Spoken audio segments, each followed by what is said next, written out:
다음 주제는 제명인의 마을 이장님으로 했습니다. 그러니까 이장님 마을에 이제 본인 이름이 들어가 있습니다. 예. 대선 이튿날, 그러니까 3월 10일 날 개설된 이재명 상임고문의 팬카페가 있습니다. 저도 몇몇 정치인들부터 링크를 받았는데 제명인의 마을인데 오늘 기준 회원수가 18만 명에 달한다고요 하고요. 4월 2일 날 그러니까 그제 이재명 상임고문이 이장 한다잖아 라면서 제목의 글로 제명인의 마을에 이장 자리를 수락하겠다고 밝혔습니다. 뭐 너무 감사하잖아. 개딸, 양아, 개삼촌, 개가 좀 많이 등장하는데 이건 다른 의미입니다. 시민 여러분 모두 깊이 깊이 사랑합니다라고 했습니다. 온라인 플랫폼인 제명인의 마을에서 이장, 그러니까 가장 짱이죠. 물론 그래도 이 18만 명입니다. 회원이 상당히 많죠. 정치에 사실상 재개하는 건 아니냐라는 해석이 나오는데 어떻게 보십니까? 이걸로 전면 등장이라고 평가하기는 사실상 쉽지 않고요. 그러니까 왜냐하면 특히 지금 그 제명인의 마을의 팬카페 들어오신 분들도 어떻게 보면 우리 기존의 민주당의 당원이라던가 아니면 이쪽 우리 이 지지 세력이었다기보다는 이번 대선 과정을 거치면서 새로 유입된 분들도 많고 이게 새로 유입됐다는 게 그냥 단순하게 뭐 좀 늘었어 이런 차원이 아니라 뭔가 정치를 대하는 태도나 방식이나 이런 것들도 다 좀 새로운 양상의 분들이거든요. 여기는 어떻게 보면 저희 민주당 내에서도 이거를 어떻게 이 에너지나 이분들과 함께 소통하고 해야 되는지 어려움을 사실은 좀 겪고 있는 분들이에요. 이제 그런 측면에서는 그 이재명 후보가 이제 이런 부분들을 해 나가는 게 당 입장에서도 본인 입장에서도 소중할 수 있다라는 평가를 좀 할 수 있고 그런 의미에서 이 온라인 속에서의 소통을 활발하게 하시는 거는 이게 뭐 정치의 전면에 재등장했다 이렇게 평가하기에는 굉장히 이른 느낌입니다. 오히려 진짜로 당내 정치나 밖에 뭔가 후보로서나 아니면 뭐 이런 걸로 나설 때 전면 등장이 되는 거죠. 근데 저는 이제 정치인이 개인 플랫폼을 갖는다는 게 대단히 위험하다고 생각이 돼요. 저는 홍준표 의원도 뭐 비슷하게 예전에 제가 비판한 바가 있지만 정당 자체가 사실 플랫폼이거든요. 그러니까 유권자와 정치인이 만나는 플랫폼이 바로 정당이고 정당은 그 기능을 수행할 수 있어야 되는데 예를 들면 어떤 특정 정치인이 자신의 플랫폼으로서 정당과 어떻게 보면 견제한 내지는 경쟁하는 구도가 되게 되면 어떤 이 불필요한 정치적 분란 같은 것들을 야기하게 되고 이상한 팬덤 정치로 저는 갈 수 있다고 보거든요. 저는 정당이 그걸 흡수할 수가 있어야 되는데 예를 들면 이재명 후보가 당시에 민주당의 주류들과도 별로 친하지 않았다. 주류들의 힘을 못 받았다는 비판은 공공연히 있었습니다. 그러다 보니까 그러면은 말 그대로 딴집 살림 하려고 하는 거 아니냐라는 비판이 당연히 있을 수 있고 이 플랫폼 이재명 그 당시 이제 후보의 개인적인 플랫폼에 들어오는 사람들은 어떤 사람들이냐 이 내용들을 보게 되면 뭐뭐 하잖아 하는 거 보면 사실 굉장히 오글거리거든요. 그러니까 팬들이 아닌 그 다음 사람들이 한 발짝만 넘어서 보면 접근하기조차가 굉장히 어려운 팬덤 문화가 형성되고 있다는 거예요. 그렇게 되면 팬덤 정치로 흐를 수밖에 없다는 거. 말 그대로 고인 플랫폼이거든요. 정당이 소화할 수 있는 다양한 스펙트럼을 배제한 채 이재명 개인에 대한 정치적 추종에 따른 팬덤 그리고 굉장히 그 어떤 팬덤의 벽이 높다. 내가 이재명 후보를 지지한다 하더라도 저거는 조금 어려운데 저기에서 가입해서 뭔가 저들과 같이 이재명을 지지하기는 어려운데 라는 생각이 들면 점점점 짠물이 되는 거거든요. 저는 그게 정치가 망가져가는 과정이라고 생각합니다. 이재명 후보가 이제 박빙으로 대선에서 지면서 어쨌든 민주당의 중요한 정치적 자산이 됐지만 다음 대선 혹시 또 나온다면 경선을 또 해야 되잖아요. 네. 그런데 이런 팬카페가 이제 그걸 힘들을 응집시켜 갈 수 있는 과거 어떻게 보면 노무현 전 대통령의 노사모의 팬카페 역할도 비슷할 수도 있고요. 그래서 지금 김재섭 비대위원이 하는 지적은 정당이 역할하는데 특정 정치인이 본인의 팬카페를 운영한다는 그렇게 바람직하지 않다라고. 그러니까 기존에도 뭐 노사모도 그렇고 뭐 박사모도 당연히 있었고요. 그다음에 뭐 문파 이 문재인 대통령도 이 팬덤이 있었죠. 그러니까 유력 정치인 특히나 이제 대선 후보나 대통령이 되실 만한 분들의 경우에는 그런 일종의 팬덤을 아예 막거나 뭐 그걸 부정하는 거는 또 현실 정치에서 아예 가능한 일은 아닙니다. 당연히 있을 수밖에 없고 또 그런 에너지가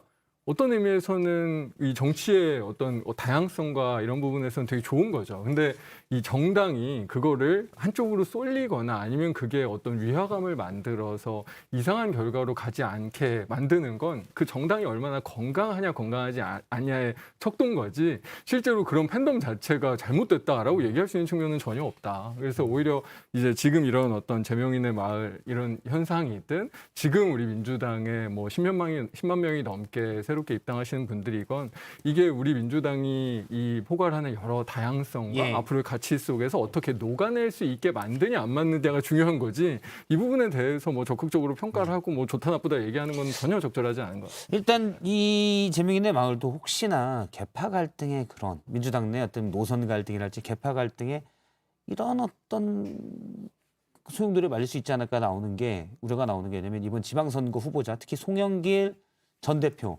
관련된 얘기입니다. 여기에서도 이제 약간 계파 갈등 조짐이 있는데요. 일단 송영길 전 대표의 서울시장 차출론에 대해서 과거에 386 동지였던 우상호 의원이 강하게 오늘은 비판을 했습니다. 들어보겠습니다. 아니 예를 들어 바깥에 있는 참신한 분이 네. 그 당의 유력한 당 대표가 딱 앉아서 경선하자고 버티고 있는데 어떻게 들어옵니까?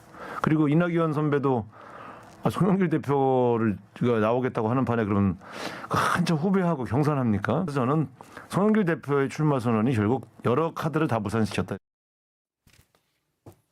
예, 송 전 대표가 출마하겠다고 하면서 새로운 영입 인사를 고민해 보거나 또는 당내 좀 젊은 의원들이 클 수 있는 기회가 차단되는 효과가 있다라는 지적인데요. 어떻게 보십니까?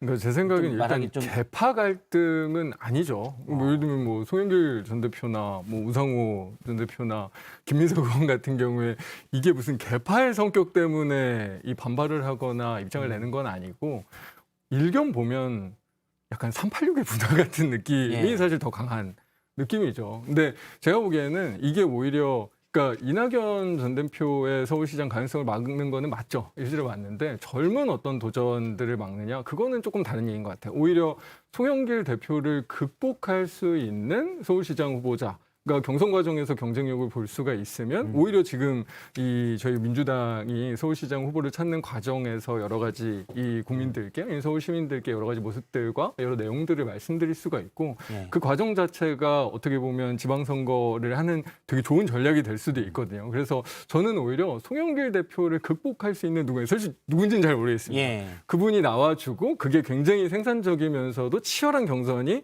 한번 이루어졌으면 좋겠다라는 바람을 후배 정치인으로서는 좀 갖게 되더라고요. 일단 장철민 의원은 대전이어서 상관이 없고 예.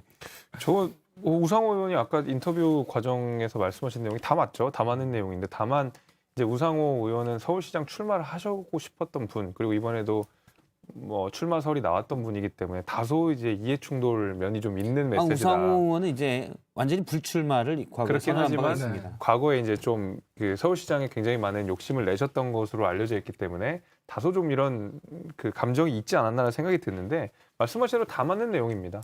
지금 이 더불어민주당이 정치 들어온 지 일주일도 채 되지 않은 정치 신인을 당 대표격인 비상대책위원장으로 임명해서 실제로 지금 당 비대위원장으로서 역할들을 해내고 있거든요.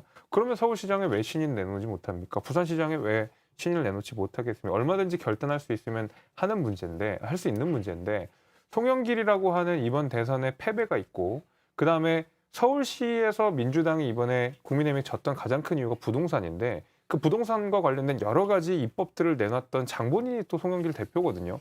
여기에 과연 책임성이 없느냐. 서울 시민들이 보시기에 답답하고 이거 약간 우리 무시하는 거 아니야 이런 생각이 들 수 있다는 거죠. 저는 그런 의미에서 신이 나오는 거 전 좋다고 봅니다. 송영길 대표에 대한 어떻게 보면 일부 의원들의 비토는 또 혹시 이재명 고문의 마음, 이른바 명심이 들어간 건 아니냐라는 의견도 좀 익명으로 의원들 사이에 나오고 있는 것 비토가요? 같아요. 예, 그러니까 아니면 지지가 비토가? 비토하는 분들 의견이 네네. 아니 이재명 고문 의사가 반영돼서 송영길 대표를 서울시장 후보로 미는 것 아니냐. 고문이 벌써 이 고문이 벌써 그렇게 정치적인 사실 물밑에서 개입하는 거 아니냐라는 반대 의견이 민주당 내에 좀 있습니다. 예, 그런 부분이 있어서 그 부분은 솔직히 가짜 뉴스에 가까운 것 가짜 같기는 뉴스. 하고요. 왜냐하면 어쨌든 서울시장 후보가 뭐 앞으로 뭐 경선을 할지 어떤 방향으로 할지는 잘 모르겠지만 지금 뭐 명시적으로 뭐 이재명 전 후보가 그런 이야기들을 하는 것도 아니고 또 어떻게 보면 서울시장 후보가 지방선거 전체 과정에서 지금 가장 중요한 후보잖아요. 예. 그건 뭐 양 당이 마찬가지인 상황이라서 그거를 어떻게 이제 그걸 경선을 할지 뭐 전략 공천을 할지 모르겠지만 그걸 어떤 가는 과정을 만들 거냐. 그러니까 지금 전략의 핵심이라 거기에 지금 후보의 뭐 의사나 이런 부분들은 그렇게 중요한 것 같지는 않습니다. 예. 일단 김민석 역시 같이 586 그룹에 속하고요. 민주당 3선인데 김민석 의원도 오늘 송영길 대표를 강하게 비판을 했습니다. 잠깐 들어보겠습니다. 동일 지역구 연속 4선 출마 금지 약속을 선도하고 차기 총선 불출마를 선언하며 촉발시킨 86 용태론에 대한 대국민 설명과 양해가 필요합니다.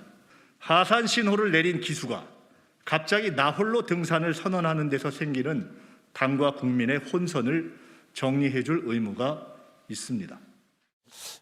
약간 지금 대선 패배, 민주당으로서는 대선 패배 직후인데 지방선거 중요한 자리에 누가 나가냐 안 된다를 두고 좀 당내 갈등이 있습니다.